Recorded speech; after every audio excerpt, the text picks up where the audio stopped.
Our next story is about Hindenburg Research. Short seller Hindenburg Research. Hindenburg Research, the US-based short seller. Talking of Hindenburg, Hindenburg Research Company बंद हो. Form Hindenburg research बंद होने जा रही है. चालू होती है 1937 से. तब एक एयरशिप न्यू जर्सी में लैंड करते आग पकड़ लेती है और पूरी तरह से जल जाता है. हाइड्रोजन का इस्तेमाल इस एयरशिप में करा जाना इसे एक अवॉइडेबल एक्सीडेंट बनाता है. इसी तरह ग्लोबल मार्केट में हो रहे फ्रॉड्स और मैनमेड डिजास्टर्स को लोगों के सामने लाने के लिए 2017 में न्यूयॉर्क में नेथन एंडरसन द्वारा हिंडनबर्ग रिसर्च, जो कि एक इन्वेस्टमेंट रिसर्च कंपनी है, उसकी स्थापना होती है. और हिंडनबर्ग रिसर्च सिर्फ अपने इन्वेस्टिगेटिव रिपोर्ट्स के लिए ही नहीं, बल्कि शुरुआत से ही शॉर्ट सेलिंग स्ट्रैटेजीज के लिए भी चर्चा में रहा. शॉर्ट सेलिंग को बेहतर रूप से हम आगे वीडियो में जानेंगे. हिंडनबर्ग रिसर्च के फाउंडर नेथन एंडरसन, जिन्होंने जनवरी 2005 में यूनिवर्सिटी ऑफ कैनिकट से इंटरनेशनल बिजनेस में डिग्री के बाद इसराइल में एक बस ड्राइवर के रूप में काम किया. इसके बाद वो अमेरिका शिफ्ट हो गए. नेथन एंडरसन के पास chartered financial analyst and chartered alternative investment analyst जैसे फाइनेंशियल सर्टिफिकेट्स हैं. इसके बावजूद भी वो कहते हैं इस कंपनी की शुरुआत करने से पहले उनके पास इन्वेस्टमेंट में कोई भी ज्यादा एक्सपीरियंस नहीं था. एंडरसन की कंपनी निरंतर शेल कंपनी और ओवर वैल्यू एक्विजिशन जैसे घोटाले की रिपोर्ट्स अपने वेबसाइट के माध्यम से लोगों के सामने लाए. 2020 में इस कंपनी ने मेजर सुर्खियां तब बनाई जब अमेरिका में टेस्ला के कॉम्पिटिटर निकोला पर फॉल्स एडवर्टाइजमेंट और डिसेप्शन के एलिगेशंस लगाए. रिपोर्ट में लगाए गए एलिगेशंस को निकोला कंपनी नकार न सकी और रिपोर्ट के बाहर आते ही 10 दिन के अंदर निकोला के फाउंडर और एग्जीक्यूटिव चेयरमैन ट्रेवर मिल्टन ने कंपनी से इस्तीफा दे दिया. बात यही नहीं रुकी, आगे जाकर मिल्टन को सिक्योरिटी फ्रॉड के केस में 4 साल की जेल हो गई. साल आता है 2023 और हिंडनबर्ग दोबारा हर अखबार और सोशल मीडिया पोस्ट का हिस्सा बन जाता है. और अब इनके निशाने पर थे द अडानी ग्रुप के chairman Gautam Adani.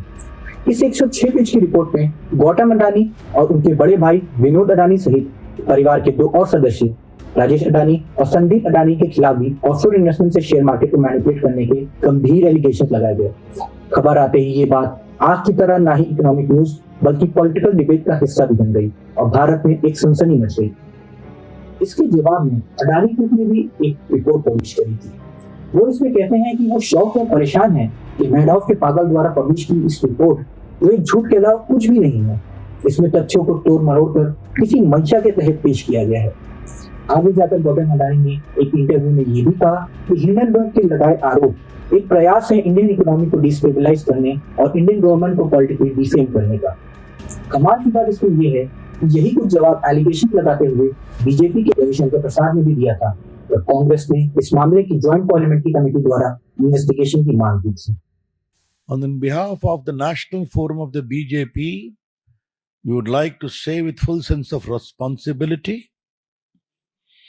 that after being rebuffed by the people of India, the Congress party, its allies, and its closest allies, the Toolkit Gang,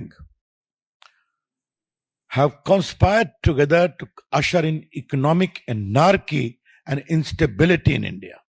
आगे जाके हिंडनबर्ग ने चेयरमैन माधवी बुश और उनके हस्बैंड पर भी इस मामले में शामिल होने के गंभीर आरोप लगाए थे. इसके जवाब में सेबी ने उन्हें नोटिस जारी किया था. यूं तो हिंडनबर्ग पे फॉल्स होने के कई एलिगेशंस लगते रहते हैं, पर ये जानना आपको बहुत जरूरी होगा कि मिड के एक एनालिसिस के हिसाब से हिंडनबर्ग रिसर्च ने 81% सही एलिगेशंस और रिपोर्ट्स जारी की हैं, जो कि एक गंभीर सोच विचार का विषय हो सकता है. जनवरी 15, 2025 नेथन एंडरसन ने हिंडनबर्ग को बंद करने का फैसला किया. अपनी वेबसाइट में लिखे नोट में उन्होंने कहा, मुझे कुछ चीजें प्रूव करनी थी जिंदगी में और अब वो पहली बार कुछ आराम महसूस कर रहे हैं. उन्होंने आगे लिखा, मैं हिंडनबर्ग को अपनी लाइफ का एक हिस्सा मानता हूँ और ये मेरी पूरी जिंदगी नहीं है. ये न्यूज बाहर आते ही कई प्रकार के स्पेकुलेशंस और थ्योरीज मार्केट में आ गई. द हिंदू के न्यूज के मुताबिक डोनाल्ड ट्रंप का प्रेसिडेंट इलेक्ट होना, जिससे जॉर्ज सोरस और डीप स्टेट का प्रेशर में आना इसे विशेष कारण माना गया. George Soros open society foundation के फाउंडर हैं. ये वही शख्स हैं जिनके साथ leader of opposition Rahul Gandhi के नाम बीजेपी ने कुछ समय पहले जोड़ा था. ट्रंप के नए साथी डिपार्टमेंट ऑफ गवर्नमेंट एफिशिएंसी के लीडर इलॉन मस्क का इस ट्रंप 2.0 सरकार में होना नेथन एंडरसन की मुश्किलें बढ़ाने का सबब बन सकता था. आपको बताता चलूं, एंडरसन की कंपनी हिंडनबर्ग ने 2022 में इलॉन मस्क के ट्विटर डील को खरीदने के लेके रिपोर्ट जारी की थी, जिसमें उन्होंने कहा था इस डील के सभी पत्ते इलॉन मस्क के हाथ में हैं और वो कम दाम पे भी इस डील को क्लोज कर सकते हैं। पूरी कहानी में समझने वाली बात यह है कि शॉर्ट सेलिंग, जिसका जिक्र मैंने वीडियो की शुरुआत में ही आपसे किया था, वो आखिर होती क्या है। हिंडनबर्ग रिसर्च जो इन्वेस्टिगेटिव फर्म है वो प्रॉफिट मेकिंग कैसे करने लगा, इसका पूरा श्रेय जाता है शॉर्ट सेलिंग। मैं आपको बताना चाहता हूँ कि शॉर्ट सेलिंग अभी चर्चा का विषय जो है वो आखिर होता क्या है, इसको समझिए। मानिए एक एक्स कंपनी है, इसका एक शेयर 100 रुपए का है और बिना खरीदे ही आप उस कंपनी में 10 शेयर बेच देते हैं, यानी आपके पास अभी उस कंपनी में -10 शेयर है।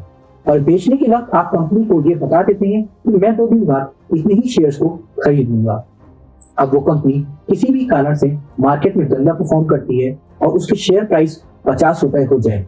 अब आप उन्हीं 10 शेयर को, पहले आपने बेचा 10 शेयर को 1000 रुपए में और अब दोबारा खरीदा 500 रुपए में, अब आपकी जेब में 500 रुपए का प्रॉफिट है।